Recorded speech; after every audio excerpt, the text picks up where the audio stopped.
Bismillahirrahmanirrahim. Assalamualaikum warahmatullahi wabarakatuh. Izin memperkenalkan diri, nama saya Muhammad Taufik Rahman. Saya berasal dari kelas 3 SI 2. Di sini saya akan memaparkan hasil pekerjaan saya mengenai proyek pembangunan aplikasi berbasis Android, toko bahan bangunan sumber rezeki yang ditujukan dalam eh, penyelesaian ujian akhir semester mata kuliah pemrograman platform khusus. Bismillahirrahmanirrahim. Assalamualaikum warahmatullahi wabarakatuh. Izin memperkenalkan diri, nama saya Muhammad Taufik Rahman. Saya berasal dari kelas 3 SI 2. Di sini saya akan memaparkan hasil pekerjaan saya mengenai proyek pembangunan aplikasi berbasis Android, toko bahan bangunan sumber rezeki yang ditujukan dalam eh, penyelesaian ujian akhir semester mata kuliah pemrograman platform khusus.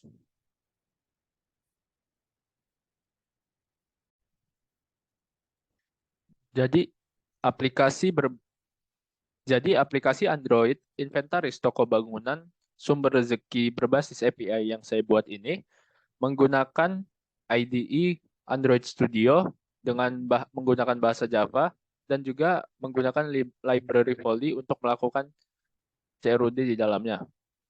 Dan juga menggunakan web service API dengan database yang digunakan yaitu MySQL. Aplikasi Android inventaris toko bahan bangunan sumber rezeki ini dibangun berbasiskan front end dan back end. Aplikasi back end atau server dibangun menggunakan RESTful API dengan kode Igniter 4 dan juga PHP. Untuk aplikasi front end berupa Android yang mengkonsumsi data dari RESTful API yang sudah dibuat pada sisi back end. Front end dibangun dengan menggunakan Android Studio berbasis bahasa Java dan menggunakan web service API dengan database-nya yaitu MySQL. Jadi di aplikasi Android yang telah saya buat ini, di sini ada beberapa kelas Java yang digunakan, ada bahan, bahan adapter, detail bahan, edit profil, dan lainnya sampai user management. Selanjutnya untuk yang layoutnya ada beberapa activity di sini, mulai dari main activity, kemudian activity tambah bahan, sampai activity ubah password. Jadi tanpa berlama-lama langsung saja saya mendemokan eh, bentuk dari aplikasi Android toko bahan bangunan sumber rezeki yang telah saya buat. Jadi di sini setelah semuanya dipastikan fix, maka kita jalankan. Maka setelah dijalankan akan tampil halaman utamanya itu yaitu berupa halaman ada dua pilihan untuk melakukan login ataupun registrasi. Kalau misalnya suatu eh, karyawan itu belum memiliki akun, maka karyawan tersebut harus memilih tombol registrasi terlebih dahulu. Misalnya nama lengkapnya,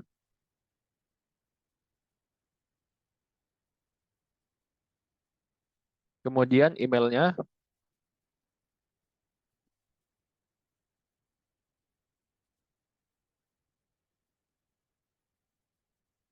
kemudian username-nya, kemudian selanjutnya memasukkan password,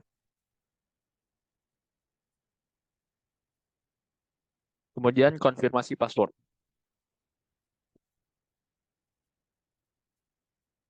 Nah, jadi begini mengisi semua terlebih dahulu. Tetapi sebelumnya saya ingin menunjukkan bahwa di eh, activity registrasi ini sudah terdapat beberapa validasi yang digunakan agar format registrasi yang diregistrasikan oleh pengguna ini sudah sesuai dengan apa yang diinginkan dari aplikasi tersebut. Misalnya semua kolom yang ada di sini, yang di kolom registrasi ini harus terisi semua.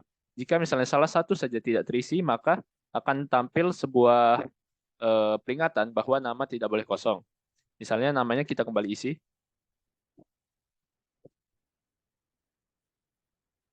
Nah, kemudian di yang kolom email ini harus yang diisi sesuai dengan format email yang ada. Misalnya di sini saya tidak mengikutkan simbol add, jadi begini saja, maka akan secara otomatis ketika diklik registrasi akan terdapat error. Format email kurang sesuai. Jadi harus sesuai format email yang berlaku. Kemudian untuk namanya password. Password ini harus terdiri dari 8 angka. Kalau misalnya kurang dari 8 angka, maka akan muncul seperti ini. Password minimal 8 angka. Nah, kemudian untuk konfirmasi password ada validasi, yaitu harus sesuai dengan password yang diisikan. Misalnya password konfirmasinya berbeda, maka akan muncul juga validasi bahwa passwordnya berbeda. Jadi kita samakan. Ketika semuanya sudah kita cek sudah sesuai, maka kita bisa pencet registrasi. Dan jika berhasil akan muncul sebuah TOAS yang berisikan teks register berhasil.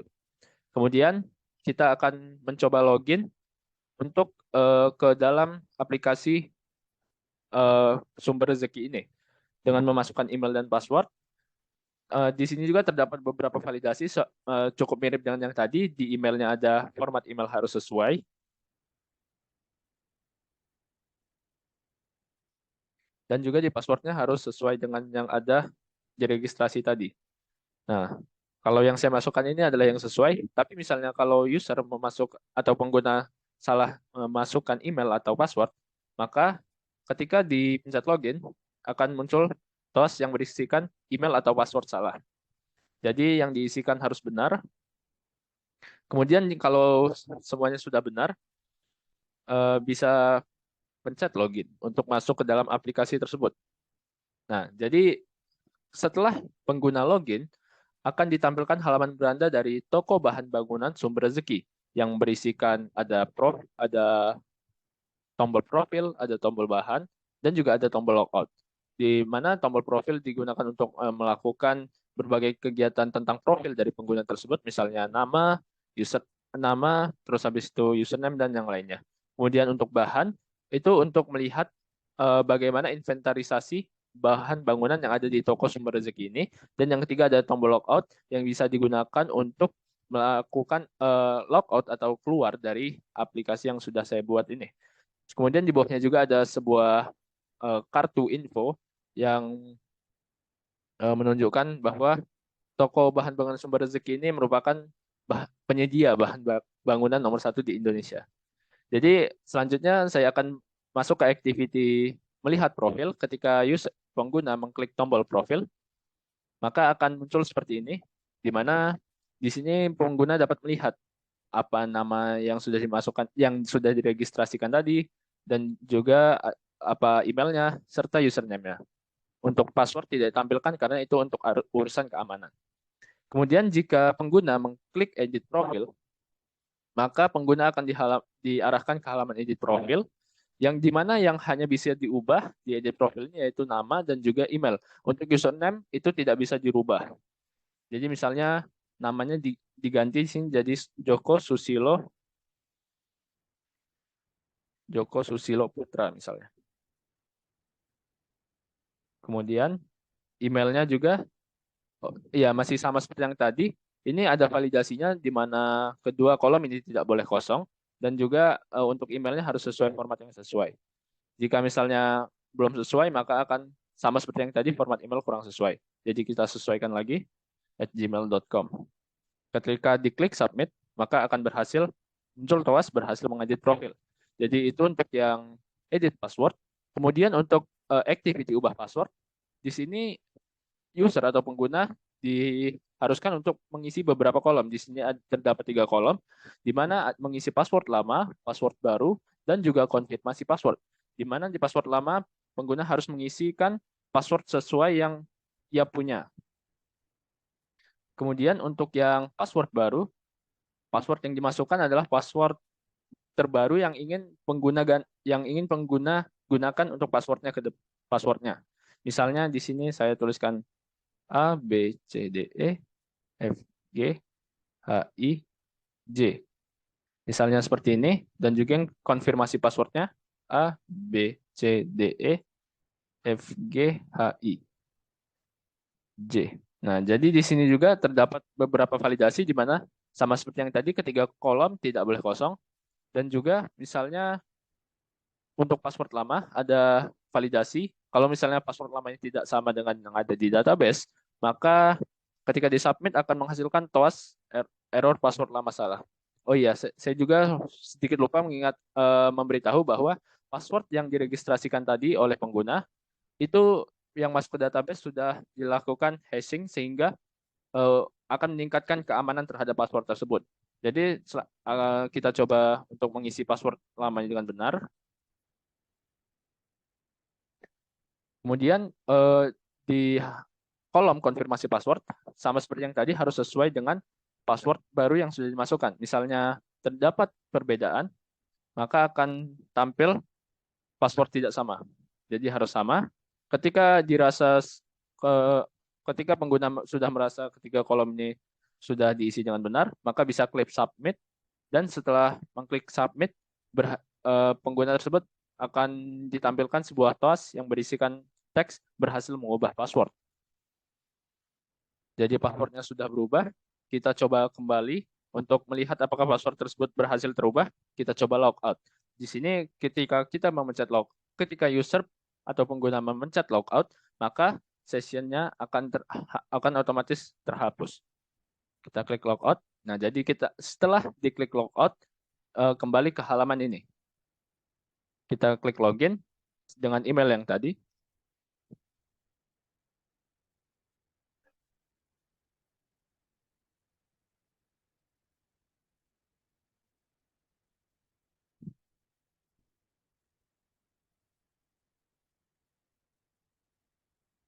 Setelah itu maka klik login. Nah, jadi password yang tadi sudah berhasil terganti. Kemudian itu untuk yang profil seperti tadi. Untuk selanjutnya yaitu activity bahan, di mana di sini ditampilkan inventarisasi mengenai daftar bahan bangunan yang ada pada toko bahan bangunan sumber rezeki ini. Jadi misalnya di sini sudah ada beberapa field yang berisikan produk-produk yang ada. Misalnya yang pertama ada lem Fox ajaib dengan jenis produk lem, stok 0, harga 20.000. Ini berarti stoknya habis ya. Selanjutnya ada Wavin, nama produknya, jenis produknya pipa, stoknya 34, harganya 12.000.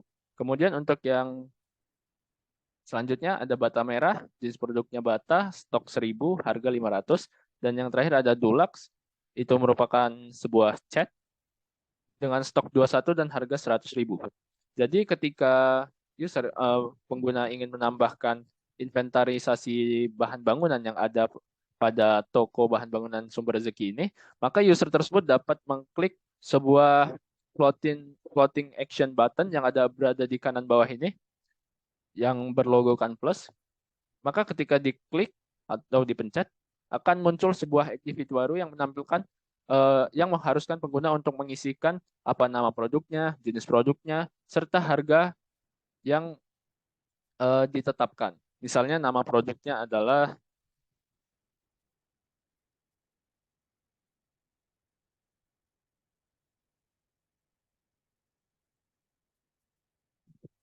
kemudian jenis produknya, selanjutnya ada stoknya, misalnya stoknya 50 dan harganya misalnya 55.000. Kemudian jika dirasa sudah benar semua isiannya, maka pengguna bisa klik tambah bahan.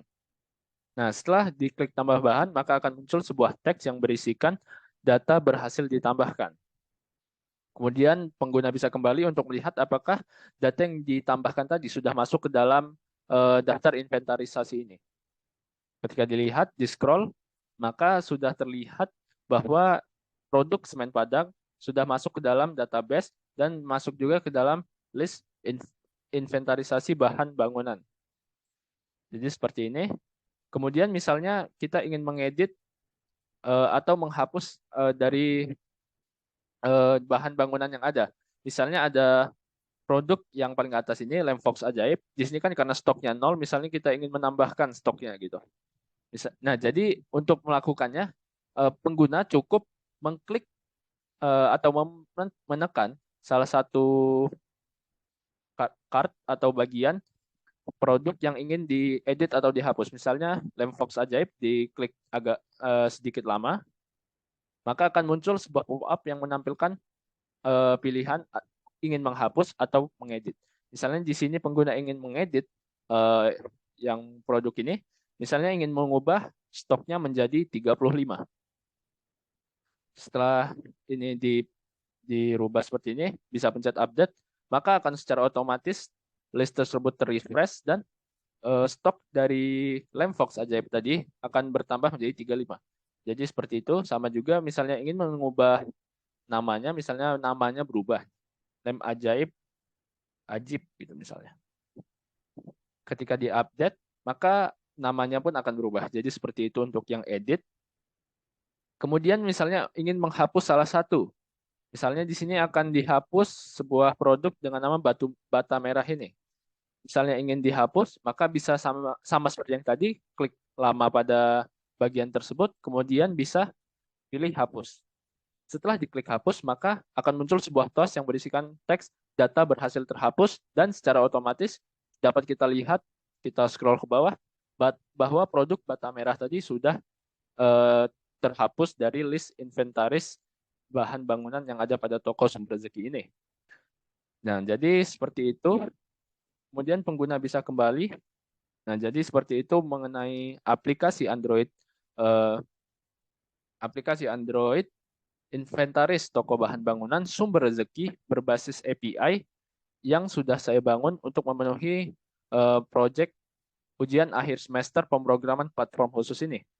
Kemudian, oh ya, yang terakhir, pengguna dapat melakukan logout jika eh, dirasa sudah tidak berkepentingan lagi pada aplikasi ini. Bisa diklik logout dan otomatis sessionnya akan terhapus. Jadi seperti itu. Oh ya, saya sedikit menunjukkan lagi bahwa kalau misalnya login tanpa email atau password, itu tidak bisa login. Harus mengisikannya. Oke, jadi seperti itu mungkin yang bisa saya sampaikan. Kurang dan lebihnya saya memohon maaf. Apabila ada masukan serta saran dari Pak Ibnu selaku dosen pemrograman platform khusus kelas 3 SI2, maka akan saya terima dan akan menjadi catatan serta eh, acuan bagi saya dalam mengembangkan program-program yang lainnya. Terima kasih. Wassalamualaikum warahmatullahi wabarakatuh.